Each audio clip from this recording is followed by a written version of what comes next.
नमस्कार दोस्तों, मैं आशित त्यागी युग करवट पर आपके लिए खबरों का पोस्टमार्टम लेकर आया हूँ। दोस्तों, स्थानीय गाजियाबाद से लेकर राष्ट्रीय स्तर तक अनेक चीज़ें चल रही हैं जिन पर चर्चा होनी चाहिए। सरकार और विपक्ष की अपनी अपनी जिम्मेदारी है, दोनों को अपनी जिम्मेदारी निभानी चाहिए, लेकिन ऐसा नहीं हो रहा है। आज से यूपी में विधानसभा का सत्र शुरू हुआ है।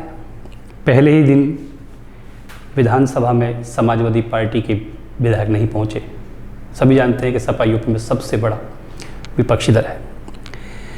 सत्ता पर हमलावर सपा के ये विधायक पार्टी के अध्यक्ष अखिलेश यादव के नेतृत्व में अपने कार्यकर्ताओं के साथ लखनऊ की सड़कों पर उतरे।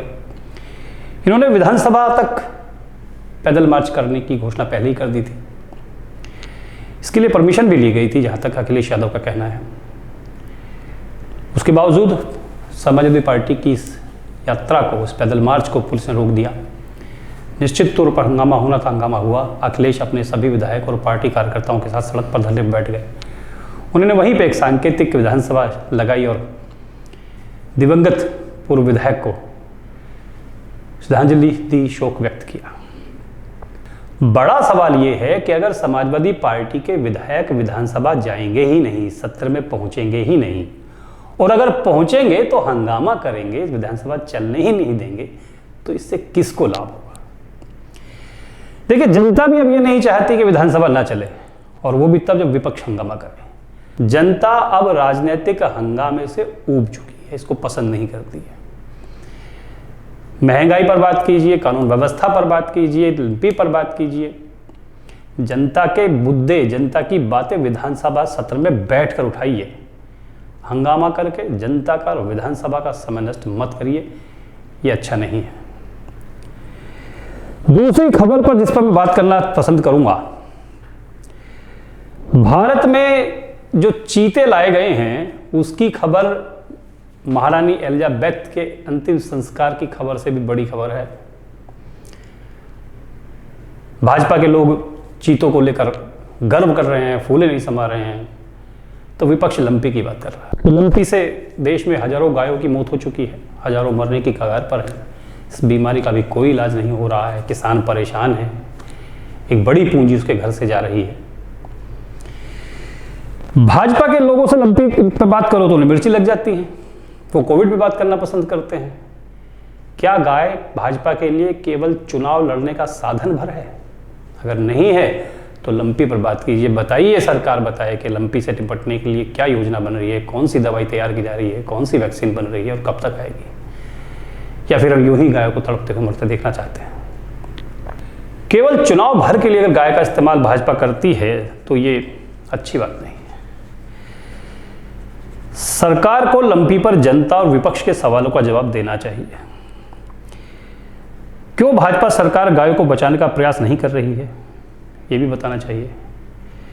भाई, चीते प्लेन में और गाय क्रेन में, ये समझ में बात आने वाली नहीं है। ये नहीं होना चाहिए था। भाजपा का कोई मुख्यमंत्री और खुद प्रधानमंत्री भी लंपी के बारे में बात करना नहीं चाहते, कुछ नहीं बोल रहे हैं। जनता है, सब देखती है। तीसरी बात जो मैं करना चाहता हूं वो भी भारतीय जनता पार्टी से जुड़ी हुई है। भारतीय जनता पार्टी के सांसदों ने अपने अपने लोकसभा क्षेत्र में एक एक गांव को गोद लिया था। आज ना कोई बताने वाला है, ना कोई देखने वाला है कि सांसदों द्वारा गोद लिए गए इन गांवों की स्थिति क्या है, इनकी हालत क्या है, कितना सुधार हुआ है, नहीं हुआ है तो क्यों नहीं हुआ है।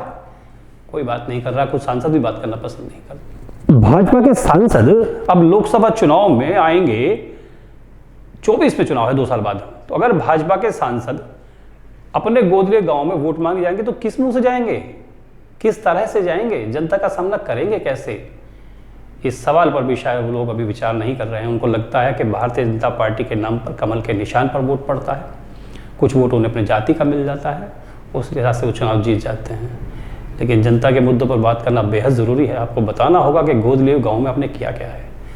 जहाँ तक हमारी रिपोर्ट है, हमारी सूचना है, हमारी जानकारी है, सांसदों द्वारा गोद लिए गाँव में बहुत ज़्यादा काम नहीं हुए हैं। कुछ काम शुरू हुए, अंजाम तक नहीं पहुँचे।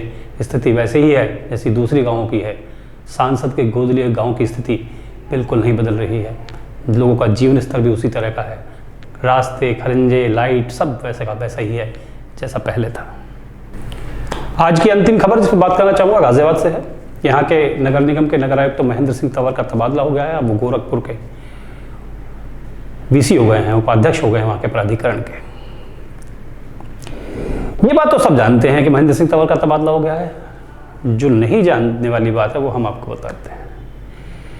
नगर निगम की कुछ जमीन पर कब्जा करके उसे या तो बेच दिया गया या उस पर निर्माण कर लिया गया। नगरायुक्त तो रहते हुए महेंद्र सिंह तंवर ने ऐसी जमीन को खोजकर उसके खिलाफ एक गोपनीय जांच कराई कि किन लोगों ने कब्जा किया, किन लोगों ने बेची या किन लोगों ने उस पर निर्माण किया है। हमारी जानकारी के मुताबिक जांच में जो नाम आए सामने, उनमें कुछ सीनियर पार्षद हैं, कुछ शहर के बड़े लोग भी हैं।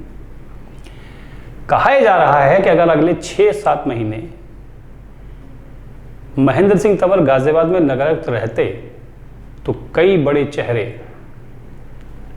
साफ हो जाते और कहा जा रहा है कि जेल भी जाते, उन पर मुकदमा होता, उन पर जेल भी उन्हें जाना पड़ता। अब जब महेंद्र सिंह तंवर का तबादला हो गया है तो जाहिर सी बात है जांच रुक जाएगी या रुकवा दी जाएगी। प्रभावशाली लोग हैं, कुछ भी कर सकते हैं। एक बात यह भी है कि शहर में कई ऐसी योजनाएं हैं जो नगर आयुक्त रहते हुए महेंद्र सिंह तंवर ने शुरू की थी। अच्छी योजनाएं थी, शहर के हित के लिए थी, काम अच्छे हो रहे थे। अब ये भी डर है कि शायद वो योजनाएं भी ठंडे बस्ते में चली जाएंगी, क्योंकि नए अधिकारी के मूड पर डिपेंड करता है कि वो किस तरह की कार्यप्रणाली पसंद करता है, किस तरह के कार्य करने पसंद है। तो दोस्तों, ये था आज का खबरों का पोस्टमार्टम। मेरी बातें आपको कैसी लगी? जो बात मैंने आपको बताई है, पक्ष और सत्ता को लेकर जो मेरा उनसे निवेदन है कि अपने दायित्व का निर्वहन करें। कैसा आपको लगा ये मुझे ज़रूर बताइएगा। मैं आपके कमेंट्स का इंतजार करूंगा। वीडियो पसंद आए, हमारा बुलेटिन पसंद आए तो वीडियो को लाइक करें, शेयर करें, अपने दोस्तों के साथ साझा करें। नमस्कार।